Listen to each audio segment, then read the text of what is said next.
அம்மா ஸ்டைலில் இட்லி பொடி எப்படி பண்ணுறதுன்னு பார்க்கலாம். இதுக்கு உளுந்தம் பருப்பு வந்து 1 கப் எடுத்திருக்கேன்.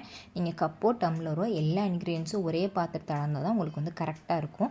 இட்லி பொடி பொறுத்த வரைக்கும் ரொம்பவே வந்து பொறுமையாக இருக்கிறதுலே லோ ஃப்ளேமில் வச்சு வறுத்து எடுத்தால் தான் அதோட வாசமும் டேஸ்ட்டும் சூப்பராக இருக்கும். உளுந்தம் பருப்பு இல்லை, மற்ற எல்லா பருப்புமே வந்து நீங்கள் வந்து சிம்லேயே வச்சு வறுத்தால் தான் அதோட பச்சை வாசனை போய் நல்ல ஒரு அழகான ஒரு கோல்டன் ப்ரௌனில் கிடைக்கும்.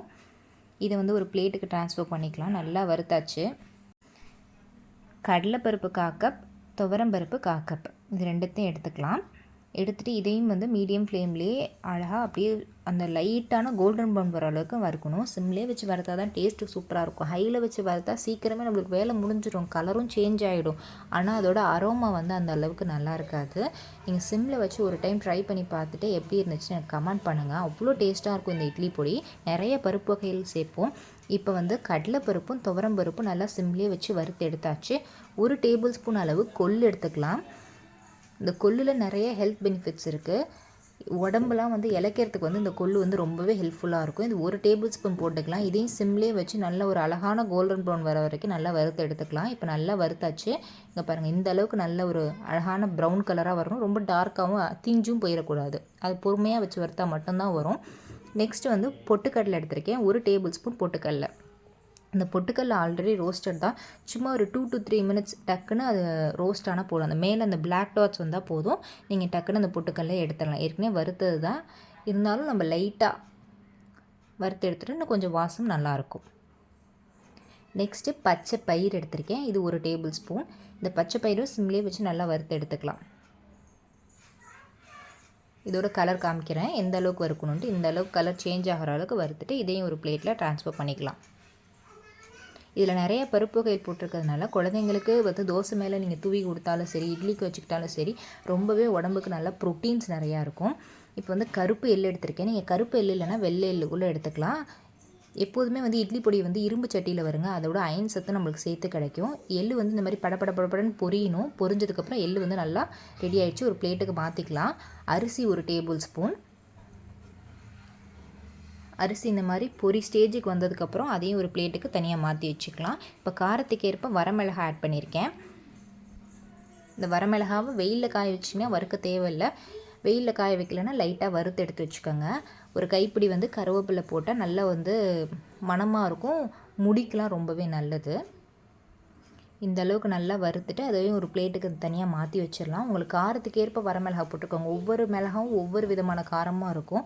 சப்போஸ் உங்களுக்கு காரம் பத்தலை, லாஸ்ட்டில் எனக்கு வந்து காரம் கொஞ்சம் கம்மியாக இருக்குது அப்படின்னா நீங்கள் மிளகாத்தூள் லாஸ்ட்டாக பொடியெலாம் அரைச்சிட்டு அதுக்கப்புறம் லாஸ்ட்டாக கூட நீங்கள் ஆட் பண்ணிக்கலாம். இப்போ இந்த அளவுக்கு வந்து மிளகாய் நல்லா வறுபட்டுருச்சு. மிளகாய் வந்து ரொம்ப கருப்பாலாம் ஆயிடக்கூடாது. லைட்டான தீயில் வச்சு நீங்கள் வந்து மிளகாய் வறுத்தா தான் நல்லாயிருக்கும். கறி போச்சுன்னா அதோட டேஸ்ட், இட்லி பொடியோட டேஸ்ட்டே மாறி போயிடும். பெருங்காயத்தூள் தேவையானது. ஏன்னா இவ்வளோ பருப்பு வகைகள் போடுறோம், கண்டிப்பாக வாய்வு இருக்கும். ஸோ கண்டிப்பாக நீங்கள் வந்து பெருங்காயத்தூள் ஆட் பண்ணலாம். நான் வந்து தூள் பெருங்காயம் தான் ஆட் பண்ணியிருக்கேன். தூள் பெருங்காயத்தோட நீங்கள் கட்டி பெருங்காயம் வறுத்துட்டு அதையும் இந்த பொடியோடு சேர்த்து அரைச்சிங்கன்னா இன்னுமே சூப்பராக இருக்கும். இந்த பொடிக்கு தேவையான அளவு உப்பு போட்டு நல்லா வறுத்துக்கலாம். லைட்டாக இதுக்கு வந்து அடுப்பு வந்து ஆஃப் பண்ணிவிட்டு லைட்டாக வறுத்தா அந்த பேனோட ஹீட்டே போதும். இப்போ இந்த பொடி வகைகள் எல்லாமே வந்து நல்லா ஆறுனதுக்கப்புறம் நம்ம ஒரு மிக்ஸி ஜாரில் ட்ரான்ஸ்ஃபர் பண்ணிக்கலாம். பாருங்கள் எத்தனை பருப்பு, எவ்வளோ ப்ரோட்டீன்ஸ் இருக்கும். குழந்தைங்களுக்குலாம் கொடுத்தா அவ்வளோ நல்லது. டேஸ்ட்டு அவ்வளோ சூப்பராக இருக்கும். நீங்கள் சாதாரணமாக அரைக்கிற பொடியோடு இந்த பொடி நீங்கள் ஒரு டைம் அரைச்சி பார்த்தீங்கன்னா திரும்ப திரும்ப கண்டிப்பாக அரைப்பீங்க. இதை வந்து ஒரு சூடு நல்லா ஆறுனதுக்கப்புறம் நம்ம மிக்ஸி ஜாரில் போட்டு குறைப்பாக தான் அரைக்கணும். பொடி என்றைக்குமே ரொம்ப நைஸாக அரைச்சிட்டு அது லைட்டாக அந்த மண் ஃபீல் மாதிரி இருக்கும். அதனால் வந்து கொஞ்சம் குறைப்பாக அரைச்சி பாருங்கள். இப்போ வந்து இந்த மிக்ஸி ஜாருக்கு ஃபுல்லாக ட்ரான்ஸ்ஃபர் பண்ணிக்கலாம். ரொம்ப நைஸாக அரைச்சிட வேண்டாம். ஃபஸ்ட்டு வந்து நல்ல ஒரு 3 ஸ்பீடில் ஒரு 1 மினிட் வச்சுட்டு பல்ஸ் மோடில் போட்டு அரைங்க. அப்போ தான் வந்து பொடி வந்து ரொம்ப நைஸ் ஆகாது. நல்லா ஆறுனதுக்கப்புறம் நீங்கள் சூடாக அரைச்சிங்கன்னா அந்த டேஸ்ட் மாற வாய்ப்பு இருக்குது. ஸோ அதனால் நல்லா ஆற விட்டுட்டு அதுக்கப்புறம் நம்ம மிக்ஸி ஜாரில் போட்டு அரைச்சி எடுத்துகிட்டு வந்துடலாம். இப்போ நம்ம அரைச்சி எடுத்துகிட்டு வந்துடலாம். எந்த அளவுக்கு அரைச்சிருக்கேன்னு காட்டுறேன். கொஞ்சம் குறைப்பாக தான் அரைச்சிருக்கேன். இங்கே பாருங்கள், இதுதான் இதோட கன்சிஸ்டன்சி. இது நல்ல ஒரு பிளேட்டில் நல்லா ஆற வச்சுட்டு நம்ம ஒரு ஏர்டைட் கண்டெய்னரில் போட்டு வச்சிட்டிங்கன்னா 1 மாதம் வரைக்கும் அப்படியே இருக்கும். இதில் வந்து நீங்கள் பூண்டு சேர்த்து நீங்கள் அரைக்கலாம். ஆனால் அது வந்து சீக்கிரமே கெட்டு போயிடும். அதனால தான் நான் பூண்டு சேர்க்கல. ஆனால் பூண்டு சேர்த்தா இன்னுமே டேஸ்ட் இன்னும் கொஞ்சம் ரிச்சாக இருக்கும். ஆனால் கொஞ்ச நாள்லேயே அது வந்து கெட்டு போயிடும். அதனால் நான் பூண்டு சேர்க்கலை. இது 1 மாதம் வரைக்கும் வெளியே வச்சுருக்கலாம். அவ்வளோ டேஸ்ட்டாக இருக்கும். இட்லி, தோசை எல்லாத்துக்குமே சாப்பிட்லாம். செம்ம டேஸ்ட்டாக இருக்கும். இந்த பஜ்ஜிக்கெலாம் மேலே இந்த பொடியாக கூட நீங்கள் யூஸ் பண்ணலாம். அவ்வளோ டேஸ்ட்டாக இருக்கும் இந்த பொடி. ஸோ கண்டிப்பாக ட்ரை பண்ணி பார்த்துட்டு எப்படி இருந்துச்சுன்னு கமெண்ட் பண்ணுங்கள். இந்த வீடியோ பிடிச்சிருந்துச்சுன்னா லைக் பண்ணிக்கோங்க, சப்ஸ்கிரைப் பண்ணிக்கோங்க, நோட்டிஃபிகேஷன் பெல் ஐக்கனை கிளிக் பண்ணிக்கோங்க.